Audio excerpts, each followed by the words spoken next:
What is up, y'all? Welcome back to Rip the Net. Excited to be with y'all once again, bringing to you all the sports and all the culture. My name is Eric. I'm Dre. I'm Alexi. And again, excited to be with y'all for another episode. Like Dre always says at the very end of the episode, I'm going to make sure I say it at the beginning. Make sure to like this video, comment, subscribe, all of your thoughts. We want to hear them. So we're dropping new clips every day as well. So, let us know what you think. But how are y'all doing this week? Oh, wow. I'm glad you did the early housekeeping, because I did forget. So appreciate that. What about you, Alexi? Man, I was doing great until I heard that song, Nokia, man. I had a great weekend, was going into the week, good mindset, and then that's ruined. All right. For all the listeners out there, I didn't even want full transparency. I didn't even think this was enough of a conversation, but it is. My thoughts are honestly, okay, as someone who lives in New York City, right? As someone who lives in New York City is always one of the cons to living in the city is that you're hearing music at all times of the day, even when you're, like trying to focus, when you're, like trying to do your thing, like maybe you're trying to go to bed, maybe you're trying to do some work. At least for me, my experience is I always hear music outside my window. That Nokia song has that kind of replay value where I know everyone's gonna be blasting that this summer, bro. Nah, bro, that shit putting me to sleep.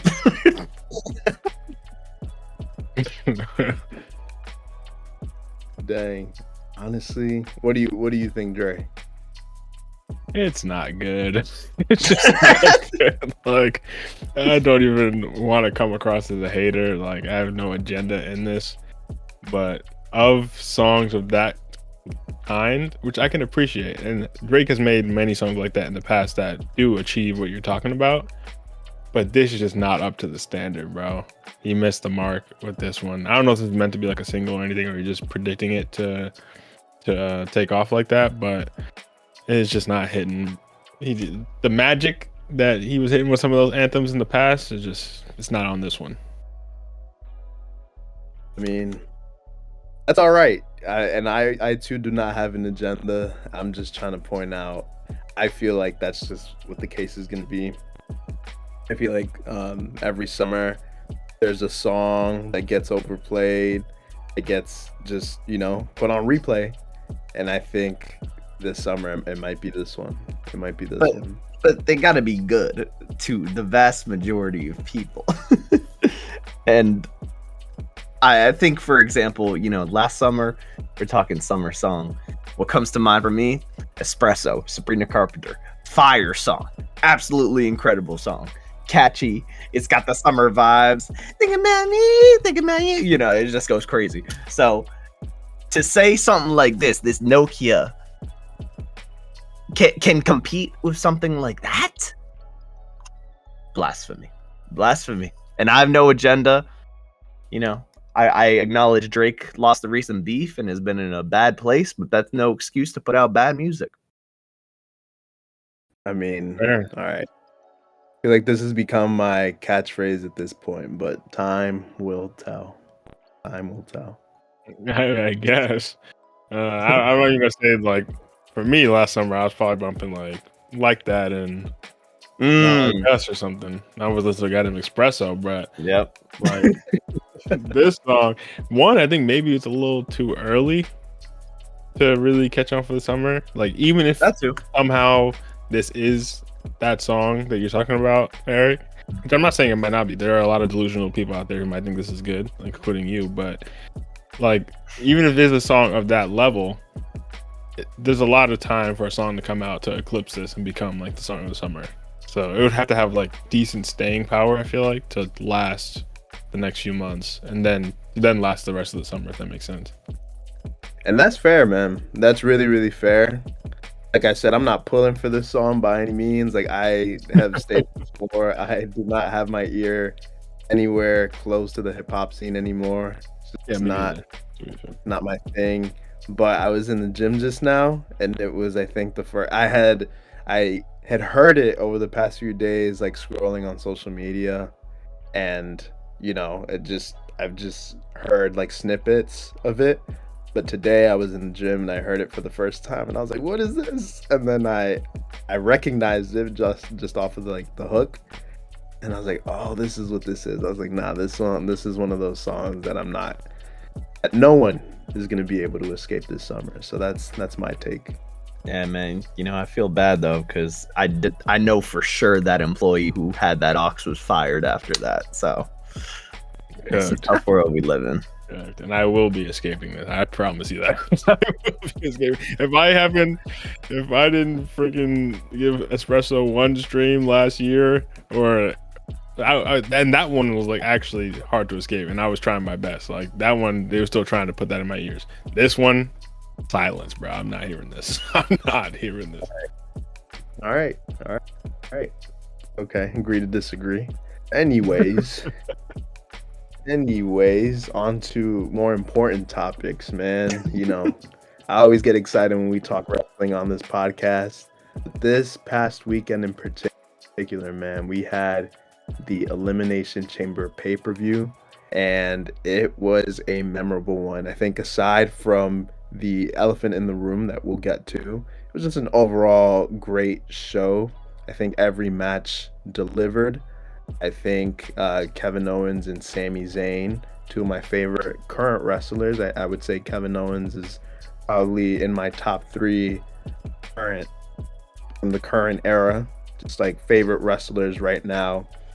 Both of them put on a show, and just context for anyone who is not familiar, Kevin Owens and Sami Zayn, they're like kind of like these longtime friends / rivals, so frenemies, if you will, and they seem to put on a classic match just every now and then. And this past pay-per-view was took place in Toronto. So both of these wrestlers are Canadian, so they put on a show for their home fans, and they definitely delivered.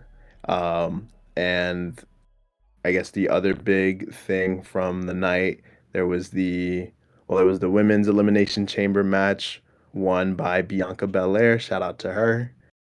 And the biggest match, I would say, was the men's elimination chamber, in which John Cena came out on top. It was between John Cena, Drew McIntyre, Seth Rollins, CM Punk, Logan Paul, and Damian Priest. Just great match all around. It was won by John Cena with some assistance from Seth Rollins at the end of the match, in which he was able to take out CM Punk. So what that means is that this now sets the stage for WrestleMania, which is in April, the biggest pay-per-view of the year, in which John Cena will face Cody Rhodes, who is the WWE champion. So he is what many would consider the main champion on the roster. So it's set to be the main event of WrestleMania.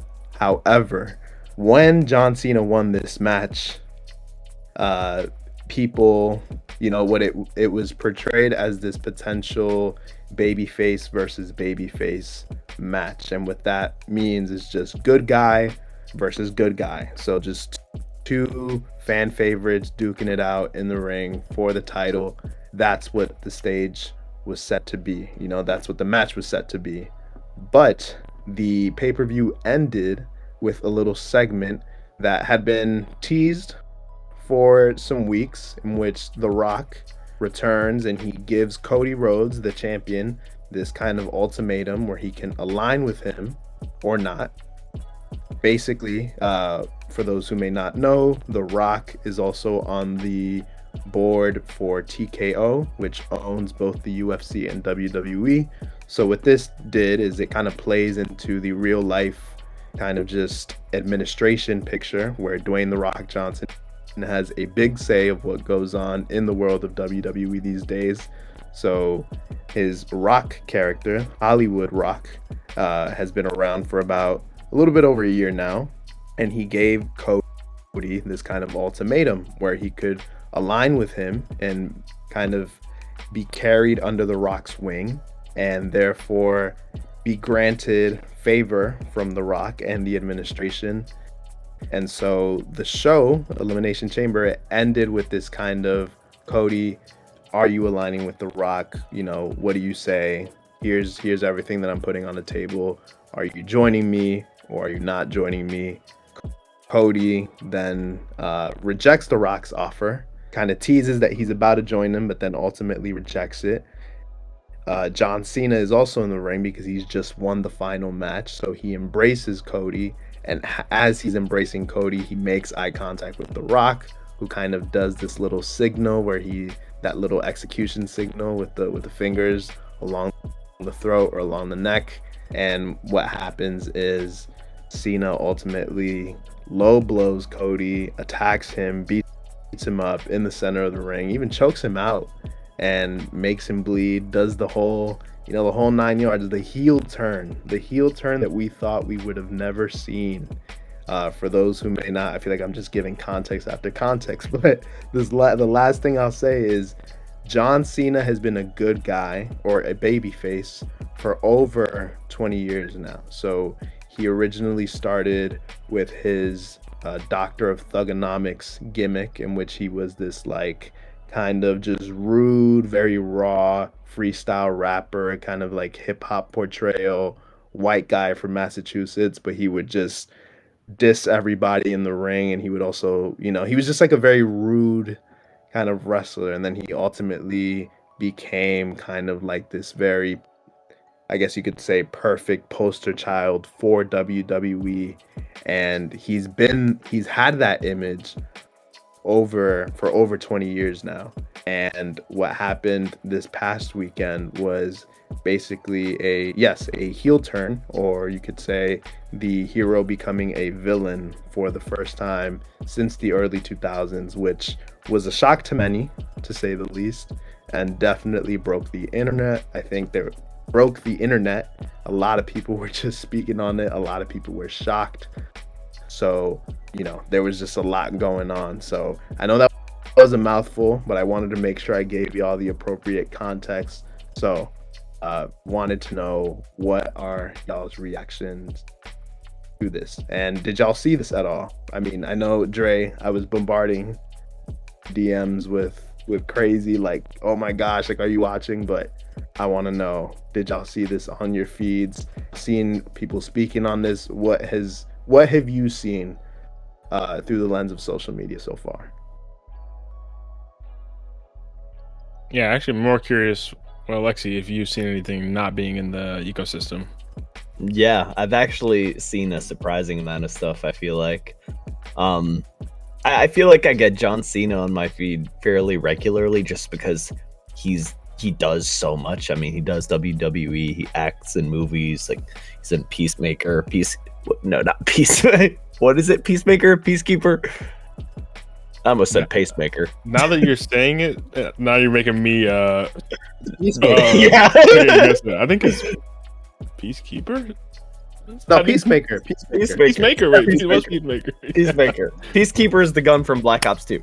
Anyways, you get what I'm saying. He's a very versatile dude.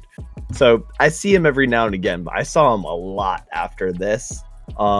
Especially being with The Rock and then Travis Scott for some reason in the corner. It was just a wild combination of people, and as many have claimed, it was like an IRL Fortnite lobby. But yeah, I mean, I never really knew much about John Cena and like his character. I always kind of assumed he was more of a good guy, I guess, but I didn't know something like this would be such a huge deal, especially after watching it. Like, as an outsider, it didn't seem super eventful, but I can understand with context how it is. But definitely a cool moment, especially just because, I mean, John Cena and The Rock, at least in my eyes, I mean, they're OGs. I mean, we grew up with them being big names, so it's cool to still see them around. But yeah, there was a lot going around, but I've seen some great memes from soccer relating to this, to video games, just Good stuff.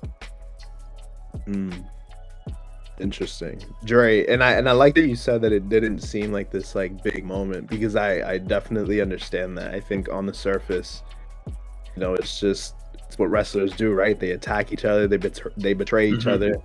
Doesn't seem like a big deal. But Dre, if you had to come up with like the equivalent in maybe like, I don't know, the superhero world, or I'm trying to think what else has like good guy, bad guy. I think superhero is like the best kind of like avenue to draw some kind of analogy. Do you have like an equivalent that you can draw? Yeah, it's tough. I think superhero is a good comparison, because that's kind of what WWE is like drawing on for their storytelling. Not all the time, but especially with someone like Cena, because we're talking about Cena. It's a good example. He's literally was nicknamed Super Cena by the fans. Like, he is, well, and was built up to be an insurmountable like beacon of peace and hope and being good, just goodness in general.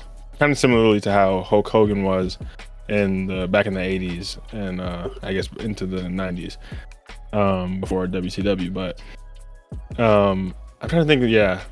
To be honest, I guess he's the closest thing to Superman that the WWE has. Like, that's kind of what they kind of portrayed him to be. Not just in his character, but in his marketing, in his like wearing the bold, bright colors for like his costumes, his move set just being super big moves. Like, everything about Cena was meant to build up to be this massive figure for good, specifically.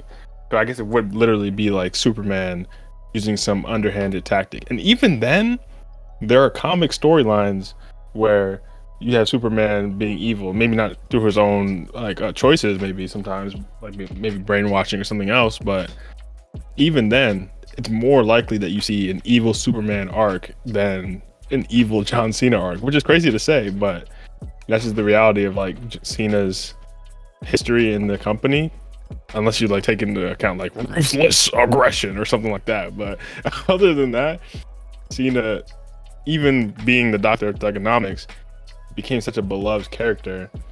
And for there to be a moment like this 20 years down the line, even for someone like me who hasn't been as tapped in, but like knowing this is going to be Cena's last run, I started to get reinvested. I'm like, oh, I need to see Cena win this 17th title.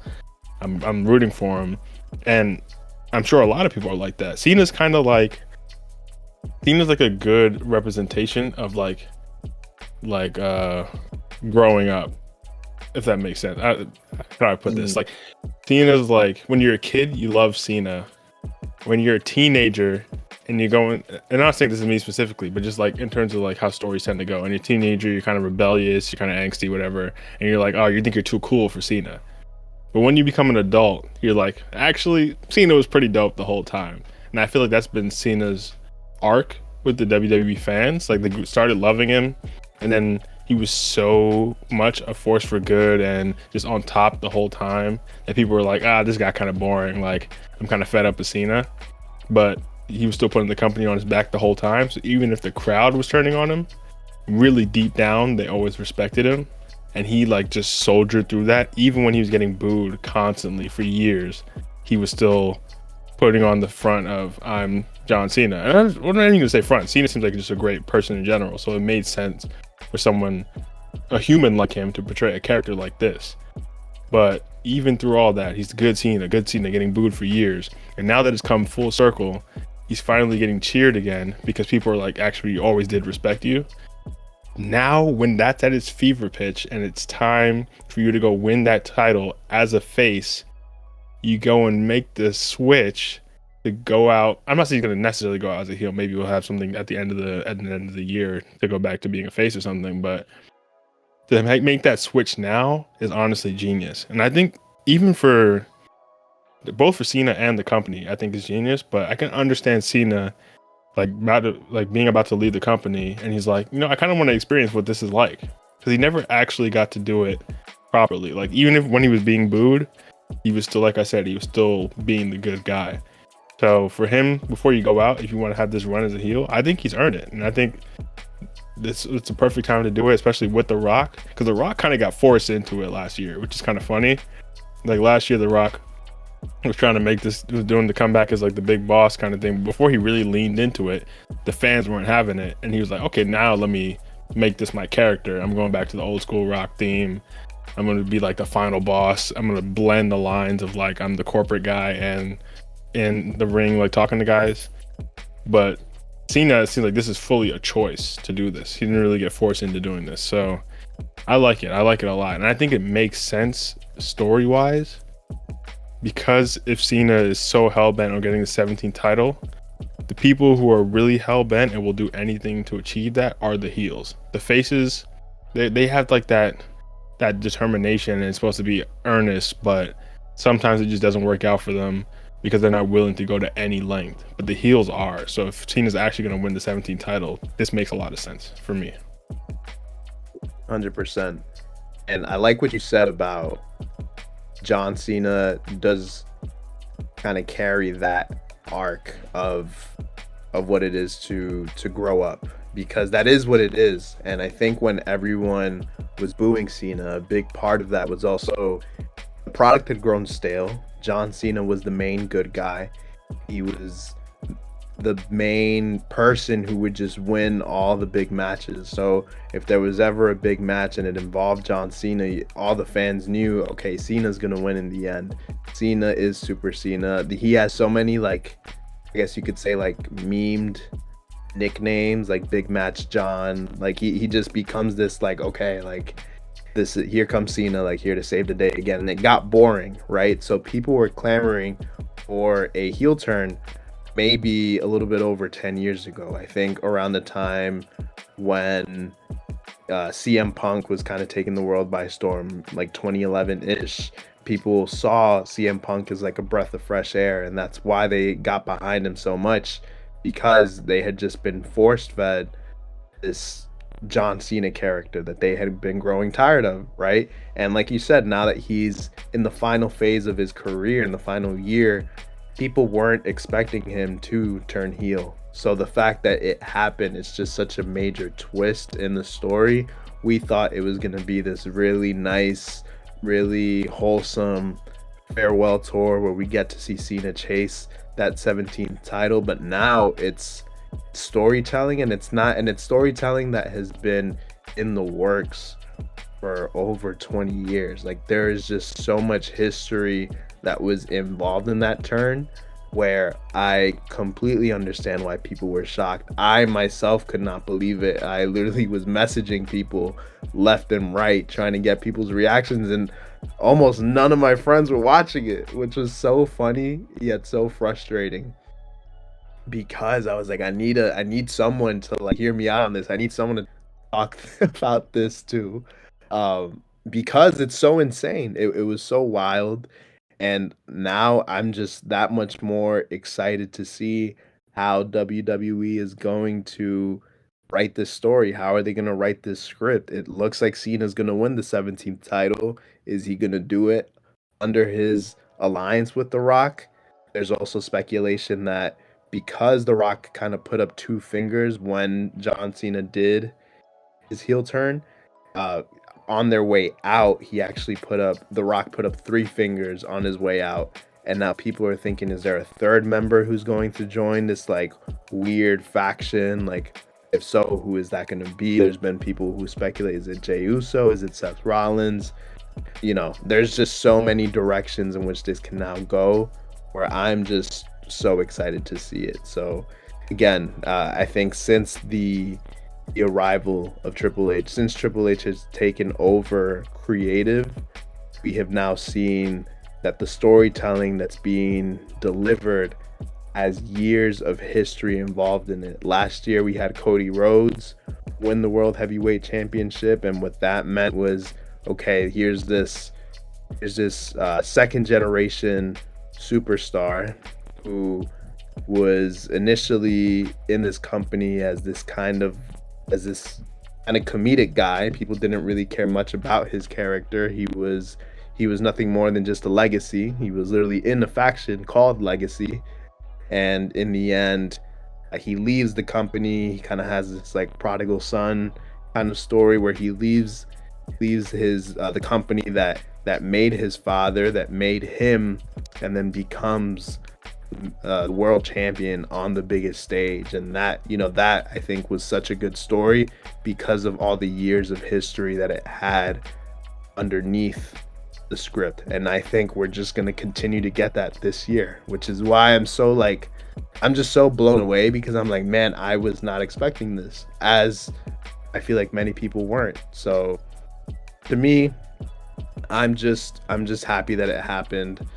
I never thought we would see this, and now I'm just like waiting to see when Cena makes his next television appearance, because I want to hear what he has to say.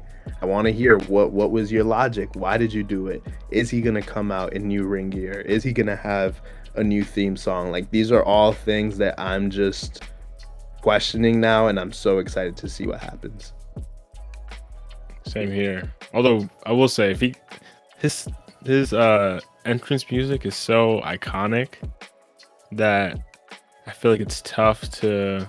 I mean, I'm sure they'll do it just for the novelty of it, but to have a new one in your last year is kind of crazy. But I'm sure they'll want to at least change the image for now. But at least if you do that, at least I hope for like by the end of the year, if he goes back face or something, or at least he uses his like normal one by the end of the year again, if they do switch it, because I feel like he can't have his last match, whenever that's gonna be, using some random theme song, bro. We need like that. We need that iconic one. But I will say though, that since we kind of hit on the storytelling and the context aspect of it there, I do want to talk about the actual execution of it a little bit though, because like you said, we were DMing about this when it was happening, and I will say, the execution itself, I don't think was the best. I think the actual moment where he's hugging Cody and he's looking over his shoulder and The Rock hits him with the signal, I think that was really well done. And Cena's face, like you can see the acting chops are coming through. Cena's face was perfect there. I think that moment works. But then the actual heel turn and the beating up on the face for like the next 10 minutes, I just thought the pacing of that was kind of awkward. And just because he didn't hit an AA. Honestly, if he hit one AA in there somewhere, I think it works. Like to end it or to start it, if he just hit an AA, I think it works. Like when he first pulls away, he gets him the low blow, picks him up, hit him with the AA, and then you could beat him up with freaking Rolex and the belt and the mic or whatever. Like, but just going through the items one by one, I know it's supposed to be like sadistic and methodical, whatever, but for me, just that felt kind of awkward. And then having Travis Scott come in and slap the hell out of Cody Rhodes, like, it was funny, but it's just kind of weird. And maybe you can give me more context. Why the hell is Travis Scott just constantly in the ring? I was very confused by that, bro. He spawned out of nowhere. He was like, you know what? I'm gonna take down Fufu Homelander by myself.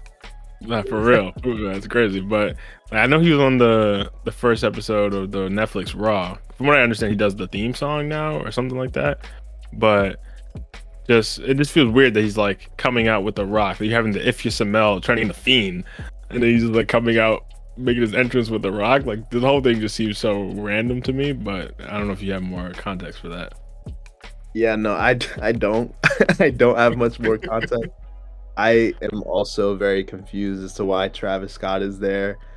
He isn't needed, if I'm being honest. Obviously, I do see the value in having someone who is such a big name just present on screen. It's obviously going to turn heads. People are going to see it on social media, and people are going to be like, why is Travis Scott at this taping? Like, why is he in the WWE? I think that's what it does. But WWE is no stranger to using celebrities. Obviously, now I think they're kind of leaning into it more. We were talking not too long ago about Speed at the Royal Rumble, and we were talking about just Kai Cenat being involved in a WWE taping.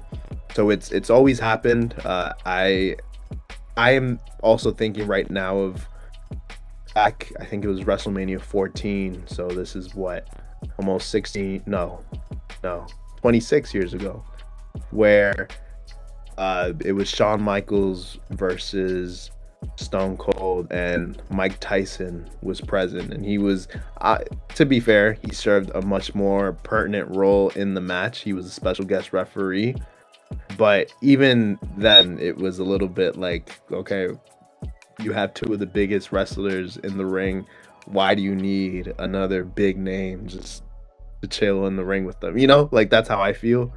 But you know, I don't fully understand it either. Also, yes, the theme and like that little rock theme mashup, I was so confused by.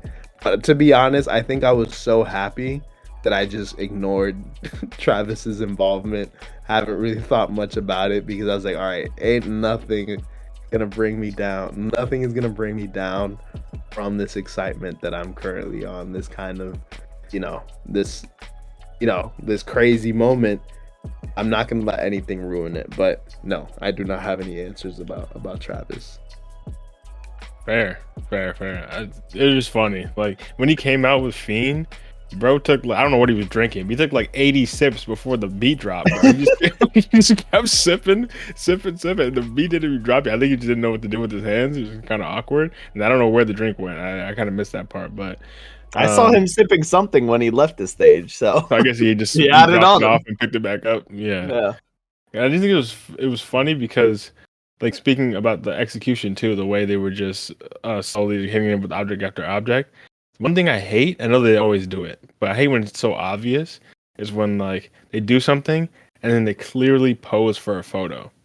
I hate when they do that. And I think with Travis there, they were doing it a lot. And I think that's what kind of took me out of the immersion. Because like you said, this is like one of the most momentous occasions in the history of the company. Like 20 years of build up to this moment. And then they hit him with the belt, and then they all just go stand there, hit their mark for, they're posing for a photo. In the ring, The Rock and Cena are like directing him low key, like, oh, you should stand here, like do this. And then they exit the ring, they turn, hit that one, look back to the camera, pose for the photo. Like that thing, that always makes it corny for me, but I know it's just a part of the gig with the business. But it also doesn't make sense to me is like Travis, right? A role I think makes sense for him is when he came out with Jey Uso on the first Raw. That made sense. Like they're hyping him up, even though to me Jey, if I'm not mistaken, is a super babyface right now. But then he came out with him, and then all of a sudden he's part of this heel faction that's slapping up Cody Rhodes. Like, what's going on, bro? It doesn't make any sense.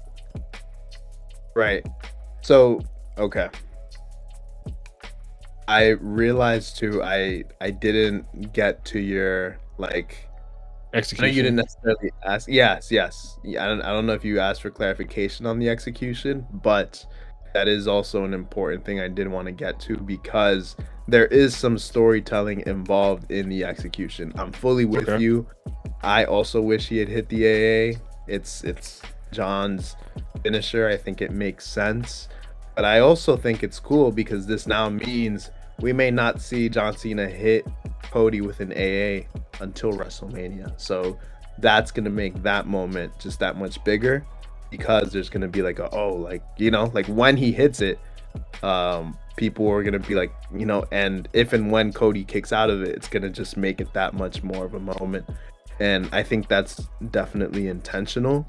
But if we look at everything that John did, well, first, the low blow is, okay, here I am turning into a bad guy, right?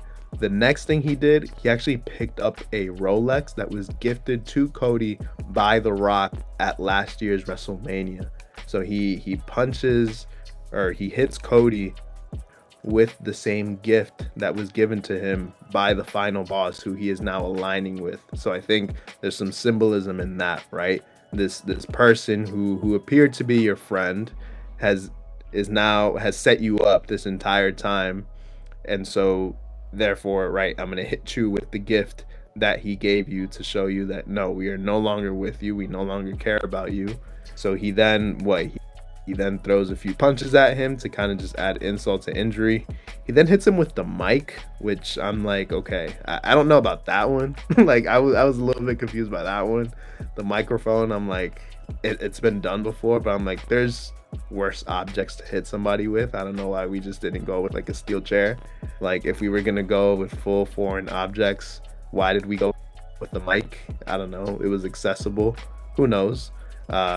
Maybe he hits him with the mic because they had just finished a promo where Cody had kind of turned his back on The Rock and told him to go, to go F himself. So there's all that, right? And then he finally finishes it off with hitting Cody with the title belt, which is the coveted prize. And he holds it up in front of the audience into this little camera shot to say like, hey, this is what this is all about. This is what I'm chasing. So he hits him with the title belt. I think he hits him more than once, and then he chokes him out with his tie, which I don't know if there's much symbolism there. I think it's just to add insult to injury. But I would say the hit with the hit on the face with the Rolex was its own moment, and I think there was some story behind that. And then obviously hitting him with the title was its own moment as well.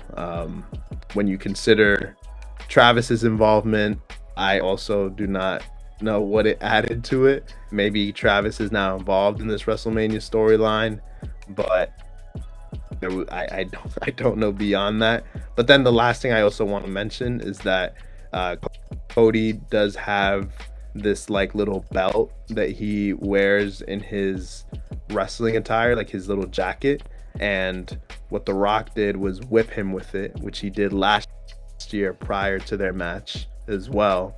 So I think most of the foreign objects that were used had kind of a look back to Cody's monumental win last WrestleMania, and maybe this is to signify like, all right, you had your big moment last WrestleMania, but now we're gonna hit you with everything that you earn, everything that represents you, and to just send a message of like, all right, not to be corny, but your time is up, my time is now. I don't know, that's what I'm thinking. Yeah. I see what you did there. That's fair. No, I can see that perspective. For sure, they gotta get you in the writers' room because you're doing a lot of the reaching for them. But I respect that. Actually, random tangent, but I actually thought about applying to the WWE writers' room, but I might have to move to Connecticut. So I'm like, I don't know. But one question I did have. This is a little off topic. Well, it's on topic, but just quick wrestling thing, and then we can move on. I know we've been waffling about this for a while. Is one thing I never really understood, and they kind of go back on this, is like Jey Uso won the Rumble. Because the whole point of the Rumble is the main event, WrestleMania. And then it seems like John Cena won the Elimination Chamber. So he's going to go actually take the main title fight. So who's Jey fighting for WrestleMania? I know they have 2 nights now, so it's technically 2 main events, but who's he facing? So he's going to be facing Gunther, who's the World Heavyweight Champion. So it's kind of like back in our day where they had the WWE title, which was the spinner belt, on Raw, and then the World Heavyweight Championship, which was on SmackDown. Okay. Gunther is on Raw, and he has the World Heavyweight title, so that's who Jey will be facing. Cody has... Yes, so he's holding the WWE Championship. Gunther has the World Heavyweight Championship. So just like it was back in our day, that's what it is. That's what he's holding. And that's what John's going for. Jey will be going for the World Heavyweight title, which is held by Gunther. Gotcha, okay. That's all the clarification I needed. I got nothing else on this one. Neither do I. Alexi, how about you? Sorry, beat that. Or just see if you got any last comments, or are we moving on? Hell no! Hell to the no. Okay. You got it, Eric. All right. Sorry, man. Just geeking out, man. This is my inner child came out this weekend. But on to a completely separate topic. NBA podcasts. So for those who may not know, this past week, Paul George, who was on the 76ers, he came out saying that he is putting his current podcast P, on pause, and says that the intention behind that is to focus on basketball. And just some context on how he is doing this year. He's had a little bit of a dip in his performance. His team is doing pretty badly. They had championship aspirations this year, but they've been plagued by injuries. And so they are not having a great season. They are not really in playoff contention. They seem like their season is done.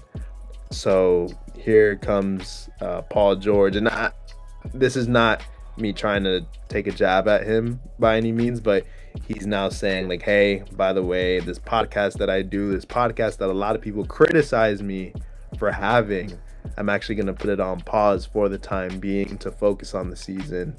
And so what this has now sparked is kind of this discussion on how do you feel about, well, in this context, we're talking about NBA players, but to y'all, I just want to ask, just generally speaking, athletes who have, or I guess I could say active athletes who have podcasts, do y'all believe that they are a benefit to the sport? Do you believe it takes away from the overall performance, in this case on the court? Do y'all have thoughts on that by any means? Yeah, I think it's a distraction at the end of the day. Their job as a professional athlete is to go out, practice, and do their work in the games.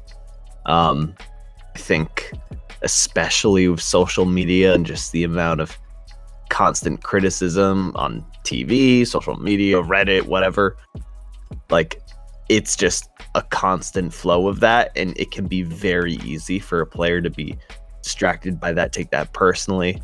So for them to have their own platform and kind of contribute in those arenas, to me, is a negative. I mean, you need to be focused, and a podcast or any form of media a player has is just, it's not a good outlet for them to perform at their best, I don't think. Okay, Dre. I'm kind of torn on it, honestly. Like, I feel like my instinct is like, yeah, this is a distraction that's kind of unnecessary. That's especially if you're going out of your way to do it, in the sense that, like, say you have a set. Say, like, for example, Podcast P. I don't watch it, so I don't know for sure. But for clips I've seen, it's pretty consistently recorded on a set or like a specific location. So say that's in. Well, even then, he was doing this back in LA, and now he's in Philly. I don't know how it's changed. But say like your set's in Philly, and you have like a 3-game road trip, and you're out of Philly for, I don't know, say you're recording weekly, and then you're out of Philly. If you're flying back just to do the podcast, then I feel like something like that, that's a bit much. But I think if it's just like, because realistically, none of these athletes are like editing the podcast or like doing any of the back end stuff. Like, they're just sitting down for their hour, recording it, and then going about their day, and they have like their team working on it. So if it's just that and you're not going out of your way, I'm not too mad at it. And that's mainly because I think people tend to be results based when it comes to how they criticize these things. Like, I feel like if you're winning the title, like if you're a really good team and you win the title and you've been doing the podcast all year, no one's really gonna say anything. But I feel like if you're struggling like the Sixers are, and you're doing the podcast, it's like, bro, why are you doing this podcast? You should be focused on your game and like helping the team out and doing what you can to get better. So I feel like in that sense, it can be kind of up in the air and a bit more results based than actually the intention, if that makes sense. 100%. And I like that you pointed that out. It is 100% results based. And my thing too is, and I'm speaking within the context of the NBA, right? Right now we're talking about Paul George, right? We're talking about Podcast P. What I will also say is, well, first of all, one of the biggest points of criticism, and it's funny to me because Paul George made this announcement not too long after there was this kind of, I don't even want to call it a headline. I think it came out on Twitter. It was like a post, went viral. A lot of people have kind of just ran with it, but people were saying Podcast P has more clips uploaded since the start of the season in comparison to the amount of field goals that Paul George has made. So Paul George has more podcast clips on his YouTube than field goals made this season. Like, someone really came out with that stat and people ran with it. People have been, just going crazy with that narrative. And not too long after, I see Paul George come out and say, you know what, I'm going to put this podcast on hold. And so, yes, I 100% think if the Sixers were having an amazing season, like Dre said, no one would care to even criticize the podcast. I personally am a big fan of the Knicks. Jalen Brunson and Josh Hart have a podcast, the Roommate Show, and I tune into that pretty consistently. Why? Because I like hearing more about the season directly from the source. So we live in an age of social media where narratives are so easy to for them to be created. Like, people just throw a narrative out there in the NBA world and people run with it. Like Paul George right now, we've seen a lot of players fall victim to it. Kyrie fell victim to it not too long ago. Jason Tatum fell victim to it before he won this title. So I'm saying we live in such a toxic age where it's so easy for players to get caught up in this narrative and garner a reputation that isn't quite justified. But because somebody said it on Twitter, because it went viral, and because people think it holds some power, like, people are going to run with it, right? So in this case, we see people going after Paul George for, quote unquote, not focusing on basketball, not really knowing what his day-to-day looks like.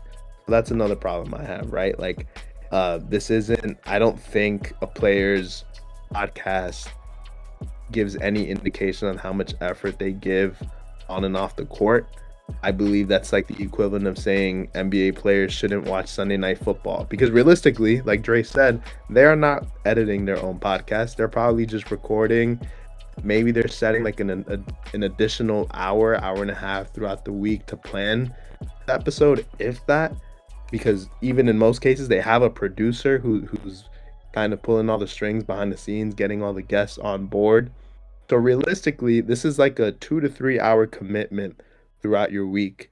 So that's why I bring up the Sunday Night Football example, because that's more or less how long a game takes. Like, if you saw your favorite athlete, if you saw LeBron, I'm picking on LeBron because he posts Sunday Night Football or just football games pretty consistently. He'll post like he's watching football the entire day on a day where he's not playing. Nobody's coming at LeBron, and I get that's also LeBron himself, but like, no one is gonna think twice if they see a player watching another sport, like, or if they see watching. I know lots of NBA players are soccer fans, right? No one's gonna come at a Josh Hart for watching a Chelsea game on a Saturday morning and say, yo, get to work, get to the gym, put some shots up, So that's my problem. Like Dre said, it's 100% results based, and I think people are just finding a reason to criticize a player for trying to make another avenue of income, which I'm personally never gonna. I'm all for players getting paid. I'm all for them making their money. And when it's something like this, where it's actually them leaning into the game that they play and showcasing their passion for the sport, I can't be mad at it. So those are just my thoughts. But I don't know if you guys have additional comments. But I don't know, because like, I feel like I kind of disagree with that point, actually, where if you're an athlete, you're already getting paid millions of dollars a year for playing with a ball, playing a sport at the highest level, which, that's a blessing in and of itself. And so with that, I feel like when you're in that position, ideally I would want to see players, like, for teams I support, like in soccer, like, I want to see them focused. I don't want to see my favorite player, albeit I might love them on the pitch, I don't want to see them coming out talking about, random stuff or even about the game, because I don't care about their perspective being shared out to the public, because I feel like inherently that's just damaging for their focus on the game, and that is their main job. Their main job is not to be an entertainer. We have, talk show hosts, we have players who have retired for that, like pundits and that sort of thing. So I just feel like at the end of the day, they're a pro athlete. it's already a great job. Just do that. Like, bro, like, I mean, we're doing this podcast, bro, but I don't got a job. So I got the time and the effort to be able to do this, you know? There was something else I wanted to say too. Shoot. Whatever. Yeah, if you remember, just jump in. But I can see that, and I think I'm probably somewhere in the middle. I think if it in any way is detrimental, even slightly detrimental to your main job, which pays you way more than however much you're going to get paid from Spotify and YouTube, whatever, for your podcast, and like the actual bosses you have to respond to, then you got to cut it, because at the end of the day, they're paying you hundreds of millions of dollars, and your YouTube is still probably going to pay you thousands of dollars, but like it's not comparable. And these are people who are paying you rather than you getting paid by YouTube, which is not really the same thing. So if it's in any way detrimental, then I agree you have to cut it. But if it's not too, if it's like I described earlier and it's not too out of the way, I don't have much of a problem with it. But I do have a distinction in terms of the subject matter of the podcast, because like you said, Alexi, with certain things regarding the actual game, I think you can lead that to like you said, retired players. I think if you're a current player, if you want to hop on a podcast and just talk about fun stories, or like even fun stories regarding the NBA, or like maybe if you want to get on there and talk about TV or something, I don't know, anything your interest and things like that, that's cool. Like, I feel like you shouldn't be stopped from doing that. I'm gonna pause you there. Yeah, go ahead. I'm gonna interrupt. I feel like even if you're doing that, you are making a presence for yourself that inherently makes you stand out from your teammates, from your team, and gives you an individual persona that makes you more of an entertainer. I feel like I'm going a bit deep into this, but I feel like just from an optics point of view, at that point, you're no longer just a player. You are someone, a multifaceted person, which, I mean, every person is, but you're showing that entertainment is almost as much as a priority just by putting that out there, I feel like. But I think if they want, like, I get, but I'm just saying for the point of being good for the team and for winning at the end of the day, I don't think that's the best route. I think you can look at it from either the organization's perspective or the player's perspective. I think from the organization, you make good points. I think from the player's perspective, because their career can end tomorrow, you get the career-ending injury, I can understand them wanting to set up other avenues for themselves to have a life beyond the NBA or beyond soccer or whatever the sport is, other than maybe baseball, because the guaranteed money in baseball is ridiculous. And no one wants to hear you talk about baseball either. But like, other than that, like, I can understand them being like, okay, even though I'm Paul George, I'm making millions of dollars in the NBA, and he actually did have a really bad injury in his past, and that could have been the end of him, and luckily he recovered. But say like tomorrow something, God forbid, happened, at least he can be like, okay, well, I still have Podcast P, and I still have a career in this beyond just being a player. And that's going to happen to all of them eventually, not just through injury, but through retirement. And like you said, I agree, you can wait until retirement and then start something up. But I can understand them wanting to lay that foundation, especially because some of them are probably angling to become pundits in some capacity in the future. Yeah, but I remember what I was going to say. But that sets a precedent then, that once you have one or two players in a league doing this, next season it's going to be 3 or 4. Season after that, it's going to be 10. And then there's just going to be the expectation that as a player, you also need to do these things, I think. I think that's my problem, is that it will fundamentally change the idea of what a player is for an organization, that I think in the end will negatively impact, at the end of the day, winning games. Interesting. Okay. What I will say, and I'm going to go back to that like 3-hour example, right? Like, I have often heard people say like, well, they should be training instead. Like, like you should be putting up shots. You should be working on your game.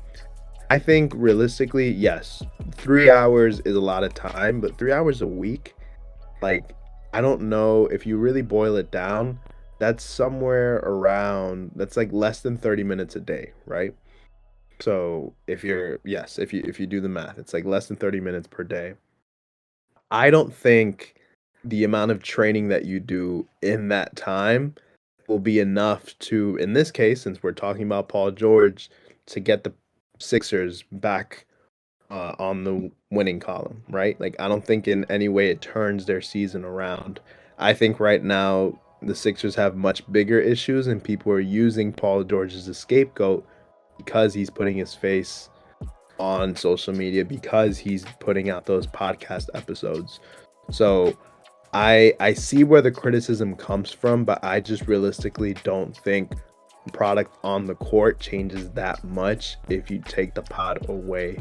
And that's the first thing. And I had something else, but I also forgot. But that's just how I feel. Like, I don't think the integrity of the game is really affected, if that makes sense. Yeah, I think that's fair. And the other thing I was going to say too, just to add on to that, was that although I do agree with you in the sense that, like, if it's about random stuff, that I don't mind, although maybe that's probably not why people want to tune into them. And to that point too, like, you still have to be entertaining, and you still have to probably be a certain level of player for people even to care about what you have to say to begin with. But I do think if they're talking about current day NBA and like everyday storylines and stuff that are going on in the NBA, like they might talk about on ESPN, there I do have an issue, because I think talking about the game, I'm not talking about like X's and O's, which even then that's kind of weird, talking about X's and O's while you're playing, but which is like what LeBron was doing with JJ Redick. But if you're talking about like current storylines in the NBA while you're currently playing in the NBA, I do think that can kind of blur the lines between, like, okay, obviously they're all aware of it, but like having being public and talking about it, and I can see that actually reflecting on your mindset and your play more than just like talking about random stuff. So if it's stuff like that, then I think that becomes a bit more of a gray area. That's a fair point. But I'll give you an example. When the Luka trade happened, I wanted to hear what players had to say about it, because at the end of the day, what I like about the NBA is that a lot of the players are very clear about, like, no, like, I'm also a fan. Obviously, I'm a player, but I'm also a fan of the sport, just like you are. So obviously, I will come out and say, even though I haven't said it outright, I can acknowledge that I'm being biased in my take. I'm someone who, I previously said, I love listening to sports podcasts. I love listening. I have listened to Podcast P before. What an Experience with Lonzo Ball. Trey Young's podcast is really good. There's like lots of current podcasts that I've watched and that I've enjoyed. And I think I enjoy seeing, like, okay, like, so-and-so is just as much of a fan as I am, and I want to hear what they have to say. So that's part of the reason why I do enjoy it. But I'm going to take it back to the comment I said about, we live in an age where it's so easy for a narrative to be created. There's so many narratives. I don't want to go down the laundry list, but I've seen on the Knicks podcast with the Roommate Show, Jalen Brunson talk about how people don't think he's a superstar. And I think his posture, I know Alexi said it shows that they may be not focused on the game. If anything, I will watch Jalen Brunson speak on the game, and I'm like, nah, this guy's dialed in. Like, this guy does not care what the people have to say. And he's just using his platform to say, like, I'll just let my game do the talking, right? And that's something that I really respect, and I think it's needed because we live in an age that's so centered on headlines and Twitter posts and just clickbait, and a lot of people who don't watch the game and will run with narrative. You got Stephen A on First Take making crazy comments, and people will run with them, like Kawhi Leonard is the worst superstar who's ever existed. Kyrie Irving should retire right now. You know, these are all like quotes that he has come out with, and people will go on and run with these because they hear someone with a reputation say them. And I think this is all to say, I think we live in such a toxic media age where I feel like the NBA podcast kind of offset that toxicity. I think they might. I could see what you're saying about offsetting that, but I don't think that's a solution still. Like, I would argue, I'd maybe agree, I guess, in that there's a bigger issue just with how the media covers sport and, you know, how we as individuals talk about sport on social media. That players having to have their own podcasts shouldn't be the solution to that negativity. It's very fair. It's fair. Cool. Any other comments? No, I think that was a good one. I think it's good that we disagree. I think this is generally a very polarizing topic that splits a lot of fans down the middle. I think maybe potentially in results-oriented fashion. Like, some fans are probably like, I love it when my player, like you, probably saying, I love it that I get to hear my favorite players talk. The Knicks are a good team. And maybe there are people who, like, if the Knicks were bad, they were like, I don't want to hear this. But you never know. So I think it's good that we disagree. I think I want to hear in the comments too, you know, people think where they fall on this. Like, do they agree with this, disagree, agree with Alexi, agree with me, agree with you? I feel like we're all slightly on different parts of the spectrum on this. So I'll be very curious to hear what people have to say. For sure. Cool, man. Awesome. This is good, man. More topics like these, man. More topics like these. Cool. Get into it. I'm down to debate, man. That's the fun of it. Yeah, for sure. All right, man. Well, Dre, do you want to send us home with our last topic? Yes, sir. Okay, so this one, something a little different. You know, we talk about sports, fashion, and we say culture, but maybe we're gonna branch out a little bit more into different parts of culture. And this one, something that actually came across my timeline today. I'm not gonna say I'm the most familiar with all these streamers, but it's a streamer called Cinna, Valkyrae, who I do know. Never actually watched the stream, but she's been around for a while. And Emiru, who I've seen here and there. But the Cinna girl, I'm probably the least familiar with, but it seems like it was her. She's popped off like the past year, maybe. Yeah, I feel like I've been seeing more shorts and clips of her, but I don't know where she came from. She just kind of popped out of nowhere. But respects to her. But it seemed like she was doing a marathon with Valkyrae and Emiru, doing a IRL stream. And in this IRL stream, there was a guy, and I haven't seen the entire stream, but just from what I've seen, there was a guy who appeared in the stream and took a photo with them. And then like half an hour later, he's back in the stream wearing a completely different outfit. And he's asking, I think he's trying to quote unquote riz up Emiru, and he's like asking for her number. And they're very clearly uncomfortable, and she like denies him. And he just continues to follow them. And follow them. And then it gets to a point where he's actually like advancing on them, getting closer, and they're trying to call on security. I think they're at an amusement park, and they're trying to call the security, or like a fair or something, to get in between them, and the camera person trying to get in between them, and he's like saying, I'll kill you on the stream. It's wild. It's absolutely crazy. It's very disturbing. Yeah, it's ridiculous. But I just wanted to get you guys' general thoughts on this and kind of the state of IRL streaming in general, because that's probably the most popular streaming category these days. And I've always thought that to me, this seems like a crazy security risk. I know that you usually have security guards, and it seems like they didn't have like dedicated security guards, which is crazy, as they're all women especially. But yeah, what do you guys think about this? And this is just wild.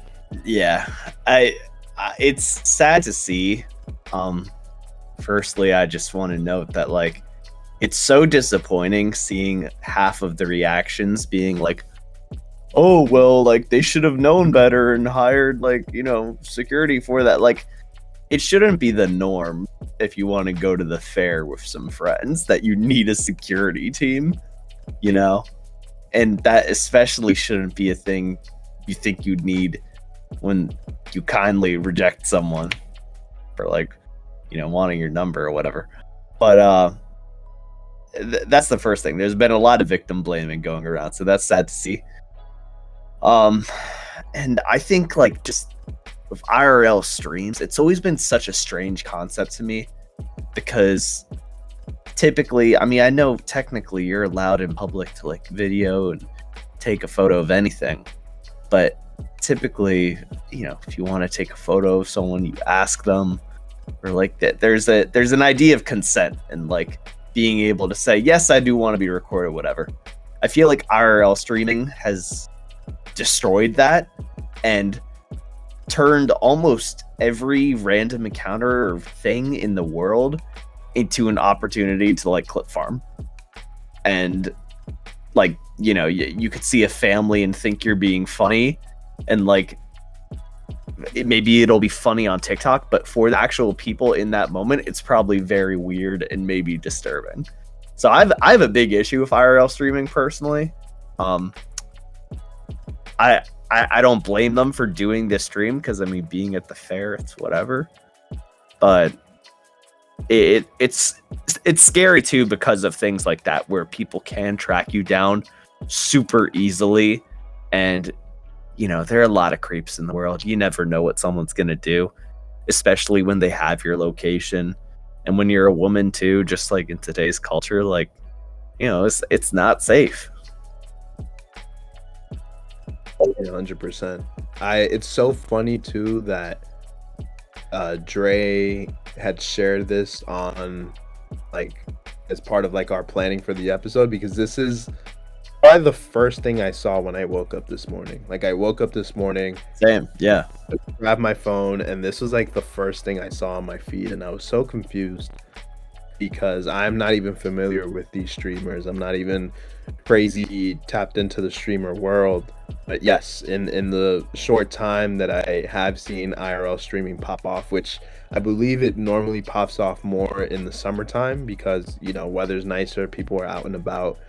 I've heard that that's kind of the more popular content that people like seeing, but it is scary to see. And I think that's my biggest thing. I remember when AMP had moved to New York last summer, so you had like Anam and Kai and everybody doing these IRL streams in New York City, and I remember being nervous for them because as a native New Yorker, I was just like, man, I know how ruthless New York can be. Yes, they were in Manhattan, which is generally like a safer area, but even in today's day and age, I'm like, is Manhattan even safe? Like, I don't even know. And obviously, those guys had security. Those guys had people, had the right people around them, and I think it went to show. Like, they did a good job of kind of maintaining order throughout those IRL streams. But even then, I was like, man, New York City is such a densely populated area where you are bound to get caught up in a mob and essentially get arrested again for inciting a riot like they did like not too long ago, right? So seeing this happen, it just like you guys both mentioned, it kind of exposes the reality of just how dangerous it is to stream and just be out and about with no security, with no like protection. So definitely hurts, or it's just disturbing to see. But it does make me wonder, like, since it's a growing thing, are we going to continue to see things like this? Obviously, I hope not, but it's scary because you see that there's a lot of people out there who do not care, you know, who will not take no for an answer, who will do everything they can to, whether it's get like their 5 seconds of fame, or to like, you know, like, yo, I asked for a photo, give me my photo, or like, yo, I asked for your number, give me your number, you know? So it's scary. It's so scary, and it just makes me scared because this is such a growing form of content. And by the way, like, I mean, the dude looked like younger than us, and I'm willing to say like probably grew up on some of that red pill content too. So like this is almost a full circle moment of like someone watching that content and having an expectation for something that just in reality it doesn't go down like that, and then having that terrible reaction. 100%. Yeah, I've always been like, for me, like I've always been super scared of like the concept of IRL streaming. Like this the idea of doing something like this is always super like terrifying to me. Not that I'm just like a random dude. I'm not some like attractive girl that all these dudes goon over in the chat constantly every day, which is like makes up a big part of their fan bases for sure. And then if you sit in your room, that can only go so far. But like, there's definitely a lot of deranged people who make up a large chunk of these fan bases, who are, like Eric said, it's more important to them to get their moment to potentially interact with one of them than realize, oh, I'm on camera filming my potential crime in real time, and I could potentially like do serious time or something, all because I just need to get in contact with this girl. Like, if someone's really that like far gone that like doing this in real time on camera doesn't matter to them, like there are serious like security risks to doing something like this. And for me, it's always been like, you have to put a delay on it. I know they don't want to do that. They want to keep the chat like as up to date as possible, but it's like you have to put a delay or you have to have security guards, one or the other. But for me, like, it's so scary to just don't IRL stream. Oh yeah, that too. That's to me, that's number one. I am never doing if anything, you know, treat it like a birthday party, man. Like rent out like a golf course or a fair. You can afford to do that. Rent it out. Yeah. And, you know, bring your friends and have a good time. Sure, it's not the same, but if you actually wanted to go to the fair, you don't need to stream it. So you really don't need to. And it's like, it's not that deep. Like, you need to have like people that aren't part of your stream in the stream. Like, if they have the money, you can rent out the fair for 2 hours and do a stream. And I don't even say this as like a way to blame. I'm just like there's a certain realistic. Just a realistic, If you're that, especially if you're on their level, I'm sure they're like smaller streamers who are IRL streaming. I still wouldn't do that, but like no one's looking for you, bro. But like, especially people on this level, like these are, even if I don't watch them, these are massive streamers. Yeah, you just a certain like Speed, for example. This dude's going around the entire world. I'm surprised something has not happened to him. Exactly. I'm like, dude's like, I am like genuinely crazy parts of the world. Shocked. Where like I wouldn't want to step foot in. No disrespect to these countries, but like they're just some seedy places. Yeah, even in the U.S. obviously too. But there's just some seedy places, especially when you don't speak the language. That like I'm not taking risks, and especially you're just trusting locals kind of blindly. Yeah. Luckily, I think part of it is he's so loved around the world, and two, obviously he has a security team, which is necessary. Because there's people like everywhere he goes. I remember seeing videos of him in South Korea. He's like in a restaurant, and they turn the camera, and there's like 50 people just waiting outside the restaurant. And luckily, like none of them have like bad intentions or anything, but you never know. And it's something like that is just so scary. It takes one person to do some crazy stuff like that. Actually, this is a bit off topic, but I saw like another female streamer was like held at gunpoint or something for like a robbery yesterday, like the same day too. So it's like, again, like I think it's just a thing with internet culture where there are just a lot of creeps out there, unfortunately, who watch this content. So naturally, that content creators are more prone to, you know, if they choose to do something. 100%. And listen, and the reason why I even want to make this comment, I even hate the fact that I have to make it, but I feel like you guys kind of already alluded to it. It takes one person. We all grew up in an era where we saw rappers, you know, rap was one of the things that kind of brought our friend group back in high school. Like, that's one of the main things we talk about all the time, right? But if you think about the era that we are a part of, like, grew up in an era where we saw lots of tragic rapper deaths, and a lot of those were attributed to being a little bit careless when it came to showing your surroundings, right? Like Pop Smoke posting up a photo of like that showed like a bit of his address before he got gunned down. Not exactly the same, but like Takeoff was like with his friends and like with his people playing a game of dice, and you know, it went wrong, and then, you know, just there was one scuffle, and then he caught a stray bullet. There was another person I had in mind, and PNB Rock, literally PNB Rock, which was probably like the most like sad, like obvious example where you saw him actually put up, or like I think it was his girlfriend, the location of where they were eating, and then not too long after he gets gunned down. So we've seen how scary of a place the internet can be. Mhm. So I really do hope, like you guys said, speed is so beloved, and anyone really who goes on and takes that risk, I hope they are aware. I'm sure they are, but like even then, like I still am wishing that, like, all right, I hope things, we don't have to experience anything like that again, because those are just very weird things, because you see how powerful the internet can be. And I think what's Traumatizing, I'm sure, for them too, because it's like, how do you even go out to the grocery store after something like that? Right, 100%. And I think too, it's like, it's even, I think streaming, and I hope that there's some kind of research that's done about this, if not already, but like, I think streaming, this era that we live in, where we're streaming and podcasting too, but we're talking about streaming right now. But like, I think one of the things it does is it creates this illusion for your fans in which they think that because they spend time with their favorite influencer for X amount of hours, they automatically know who they are and automatically feel that entitlement to that photo, or to that, again, that phone number or whatever it was, right?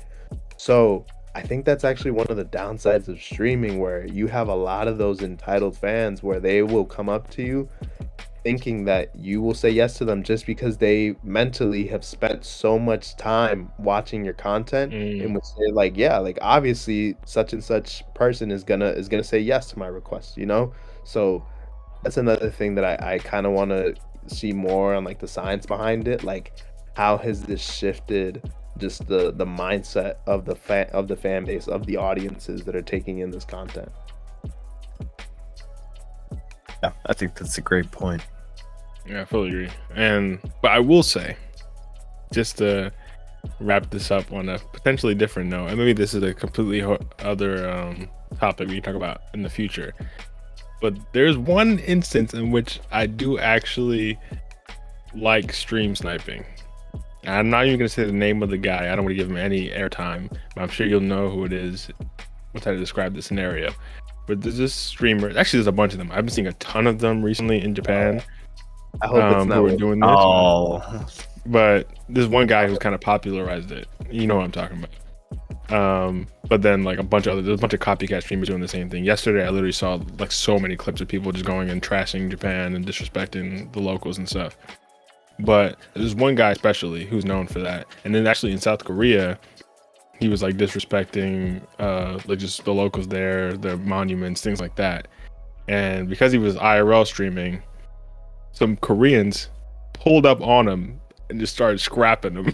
love to see it. And I was like, this is the one instance where I'm not mad at it, bro. You want to come to this country? You want to come to their country and think they're not about it?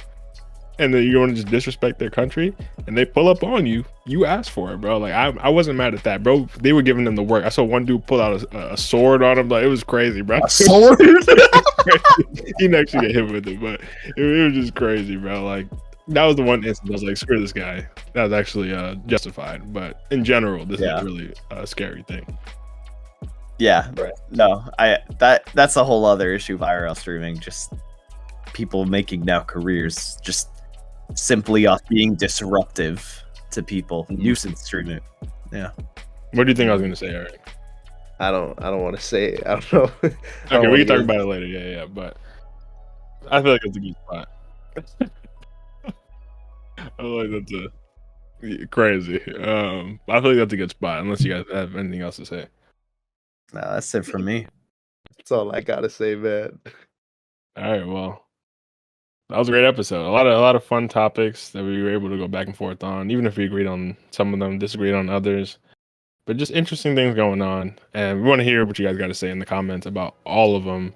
Thankfully, Eric did the housekeeping at the top, so you didn't have to wait an hour and 20 minutes or however long it's been to hear to like, subscribe, and notifications, all that good stuff. But I'm still saying it anyway, because why not? If you happen to make it this far, you're a real one. But, let people know, share, get them tapped in, because we're coming back next week. We're dropping clips almost every day. You know the drill. But this has been a great episode, like I said. Thanks, y'all, for, chopping it up as usual, and we'll see you next week. Yes, sir. Thank you. Peace out, y'all. Catch y'all next week for some Champions League talk. Oh, yes, sir. Yes, sir.